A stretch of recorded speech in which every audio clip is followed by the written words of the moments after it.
Hey guys, may nagtatanong po paano daw makita yung mga violations sa Facebook or sa sa Facebook. Kung kasi pag halimbawa monetization na violation or something like that, kung paano daw makita.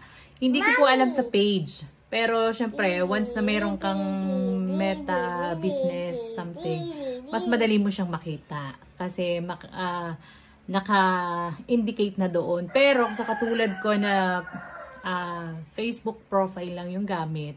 Since mayroon naman akong page, pero syempre, sa page, 'di ba sa page, hindi naman natin nakikita yung sa profile natin. So, ang nakikita natin yung page. So, kung sa profile naman, ang ginagawa ko lang po ay ganito. Wait lang, ipakita ko po sa inyo. Okay, open natin tong Facebook natin. At mula dito sa ating profile, pindutin natin yung profile. Lalabas dapat ganito sa help and support.